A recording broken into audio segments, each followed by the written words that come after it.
কিন্তু মুসল্লিদের ঈমান পাকা বানাতে হবে। আল্লাহ পাক বলেন, ইয়া আইয়ুহাল্লাযীনা আমানু ইসতাঈনু বিস-সাবরি ওয়াস-সালাহ।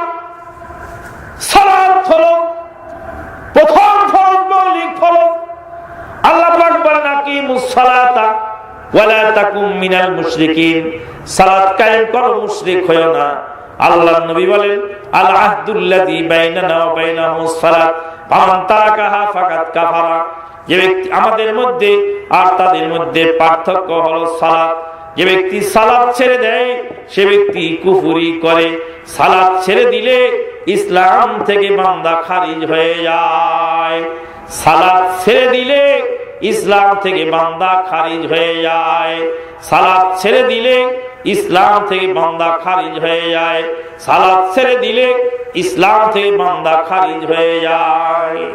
কেউ কয় যে নামাজ অস্বীকার করলে ইসলাম থেকে খারিজ হয়, আপনি ভুল বলেছেন। নামাজ অস্বীকার করা লাগে না। অস্বীকার করার জন্য একটি ছোট্ট সুন্নতকেও যদি কেউ অবজ্ঞা করে, অস্বীকার করে, সাথে সাথে ইসলাম থেকে খারিজ হয়ে যায়। অস্বীকার করার জন্য এত বড় জিনিস লাগে না। নামাজের বৈশিষ্ট্য, নামাজ ছাড়া দিলে ইসলাম থেকে খারিজ হয়।